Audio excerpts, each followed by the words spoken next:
So for today's part of marine science, we're going to go to chapter 7. Now, this is a little out of order, so the chapter after this will be chapter 6. So just to let you know, this is a switch for the 10th edition of our textbook. So for this particular chapter, we're talking a lot about chemistry, and we're going to go over some terms related to that. So the first term is acid. And acid is anything that corrodes or breaks down. So for example, there's some really strong acids like the acid in a car battery. There's some weaker acids like vinegar is a weak acid. And so the way acids work is they have a high amount of hydrogen ions that they can donate, right? And that's what defines an acid. Alkaline is another way to say the opposite of an acid. These are also referred to as basic. You may hear the term basic, B-A-S-I-C. These tend to be the opposite of acids, and they accept hydrogen ions. A base is a compound or a liquid that is basic, right? So we just talked about alkaline and basic and how they're similar. Base refers to the same thing. Buffer is an important term I want you to know about. We'll come back to this when we talk about climate change and how the chemistry of the ocean is changing. Buffers is the ability for you to add acid or base to something and not have it change. So buffer kind of keeps it from changing as much as it could. And there's lots of examples of buffers. So trying to think of a good example that doesn't have to do with climate change. The only one I can think of right now is with climate change, but there are certain compounds and chemicals naturally occurring in water that allow more and more acid or more base to be added to the water without changing the pH. We'll talk about pH in a little bit. Chemical equilibrium refers to the situation where you have a chemical reaction. And typically what happens with the chemical reaction is you have one thing plus another thing and you create something. The opposite can also happen. You can take this thing and break it down into the separate parts, right?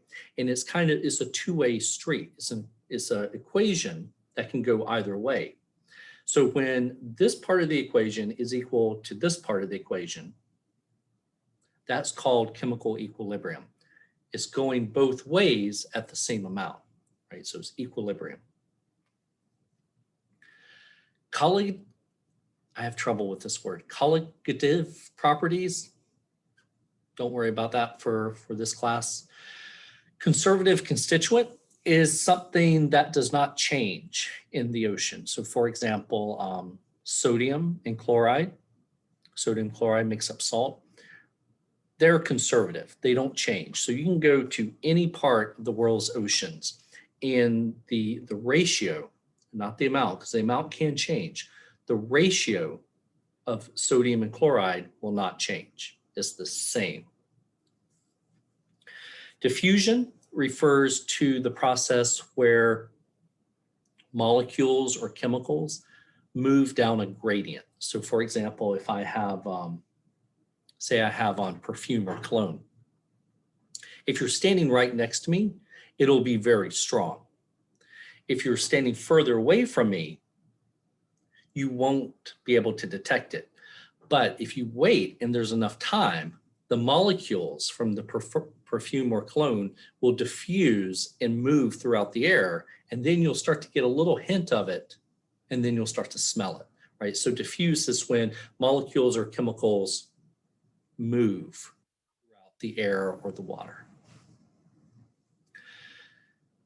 Excess volatiles.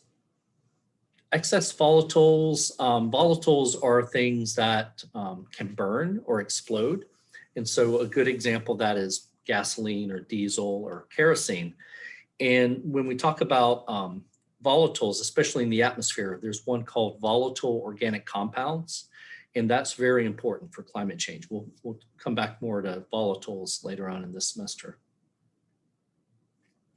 Forchhammer's principle, not terribly important for this class, but it's the idea that ratios of elements are consistent. Hydrological cycle. Hydrological is just another way to refer to water. Right? So we talk about water, it could be ice, it could be a river, it could be the ocean. Hydrological cycle. That's very important because the way water moves throughout the ocean and the atmospheres is really important. And we'll talk about how that works. Ion is anything with a positive charge. So we talked about hydrogen earlier. Hydrogen is an ion and has a positive charge. There's lots of other examples of ions.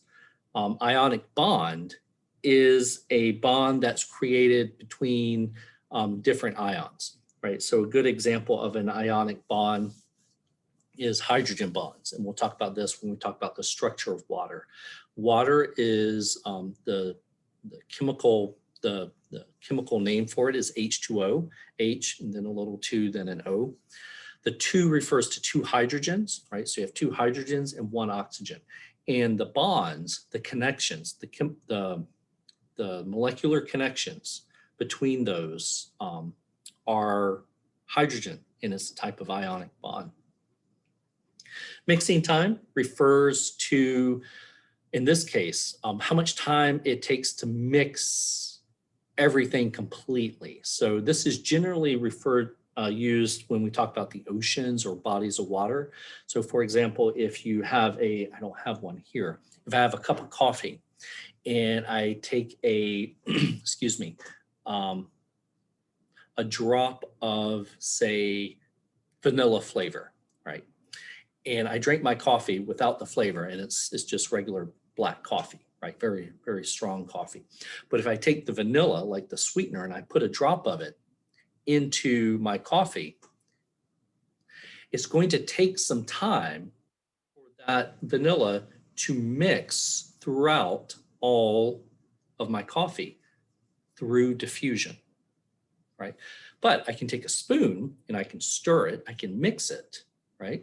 And so mixing time tells you how long it takes for things to move throughout air or water, right? And you can stir a spoon, kind of what the waves and currents do in the ocean, or not, and that's diffusion. And both are very important for mixing time in the ocean. Mixture is anytime you take 2 things that are separate and you combine them. So you can take water and coffee, put them together, and you now have a mixture. Non-conservative constituent, this is the opposite of conservative. What non-conservative constituent means is it's not the same wherever you go. So for example, if we go to the middle of the ocean and we're sitting at the surface of the ocean in a boat and we take a sample of water and we measure oxygen, and then we go down into the water, say 1,000 meters, and measure the oxygen, it's not the same. The ratio changes. So 2 good examples of non-conservative are oxygen, the gas we breathe in, and the other is carbon dioxide, which is also a gas that we exhale. Oxygen and carbon dioxide are non-conservative in the oceans. Ocean acidification, I touched on this a little bit before with climate change. Really briefly, when we add more carbon dioxide gas to the atmosphere and the ocean, what it does is it changes the chemical equilibrium of the water. When this happens, it pushes that equation where the ocean is getting more acidic. We know it's getting more acidic because the way we measure acids and bases are what's called a pH scale. So all liquids have a pH. So my coffee, if I had a cup of coffee, has a pH of about 4. A glass of water, regular just drinking water, has a pH of about 7. And ocean water has a pH of about 8, right? So you have different levels. You can have very strong acids, like a pH of 1, very strong. Or you could have things that are very basic, like a pH of 14, 13. So the scale goes theoretically from 0 to 14. Now, what that 0 to 14 refers to is the concentration of hydrogen ions, right? With acids, they have a low concentration of hydrogen ions, right? They don't have a lot to donate. Bases have a lot to donate, right? So a good example of a base, a good example, the best one I can think of, is when you wash your clothes. If you have bleach, right, the really strong stuff to make your clothes whiter, that's very basic. I think the pH of it is, it's like 11 or 12. It's really strong. So that's an example of different levels of a pH scale. A precipitate is anything that forms in a liquid that becomes a solid. So it's probably not a good way to explain it, but let's say I have a cup of coffee and I have sugar in it, a lot of sugar. And I leave, let me think. I cool my coffee off, right? So it's not warm anymore, it starts to cool. What happens is the ability of coffee to dissolve or keep in liquid form sugar gets smaller as it gets colder. So if I have a nice hot cup of coffee, I can put a lot of sugar in there.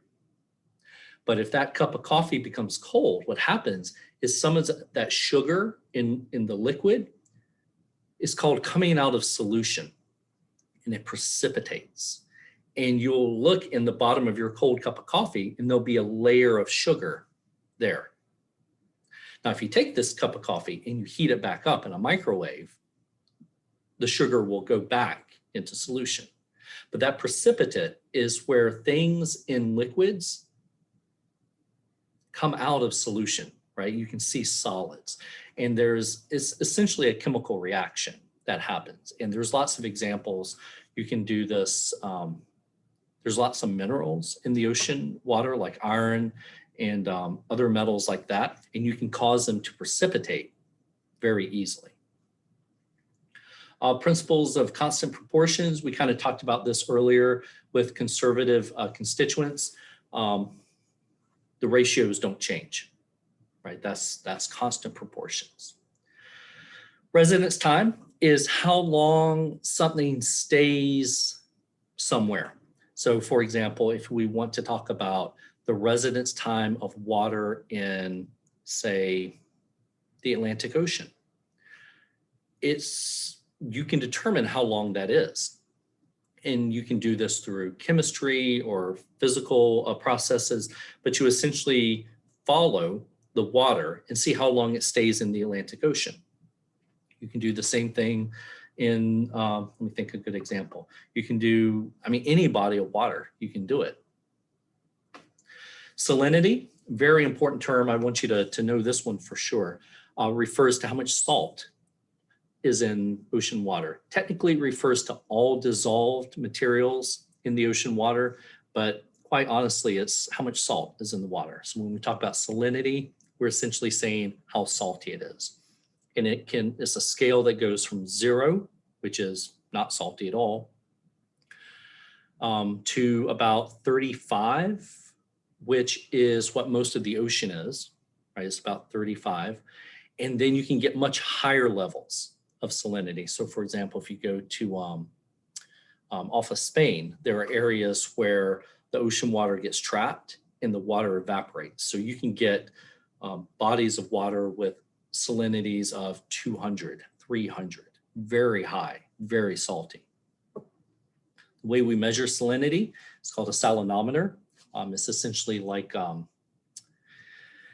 it's kind of like a telescope, but it has an area where you put a drop of water on it and you hold it up to the sun, and it has a scale inside of the lens, and where the water shows a shadow, right? Because the salt in the water causes the light to bend differently. We'll talk about this when we talk about light refraction, but where that shadow is will be a number on the scale, and that's how you figure out how much salt is in the water. Saturation is related to precipitate. So I used the example of my coffee earlier. So if I am making a hot cup of coffee and I put sugar in, I can put a little bit of sugar and it all disappears, right? It does what is called going into solution, right? The sugar kind of disappears. It goes, the molecules of sugar are dissolved. But if I keep adding sugar, right, there will be some point where the sugar will not dissolve, and instead the sugar will just go to the bottom of the cup. That's called saturation. Saturation is where the liquid cannot take up any more of that molecule. And no matter how hard, I mean, you can keep adding sugar, but it's just going to pile up at the bottom of the coffee cup. Yeah. Solute is essentially anything that goes into solution. So that sugar that we're pouring in is a solute. When that sugar is added to the coffee, it's dissolved, and it's called going into solution. In this case, the coffee is acting as the solvent. So the solvent breaks down the chemical bonds of the sugar and goes into solution. So all these are kind of related to each other. And the last one is trace element. A trace element is an element that exists in very small amounts. So trace, very small amounts. And we use these to track water, right? So we were talking about residence time a little while ago. Trace elements are kind of like a marker, right? So if you want to follow a body of water, that's hard to do. How do you do that? Well, if you know you can put a trace element in there or something unique, and you can follow it. So those are the terms for chapter 7, and I hope that helped you all. We'll do chapter 6 next time. And if you got any questions, please let me know.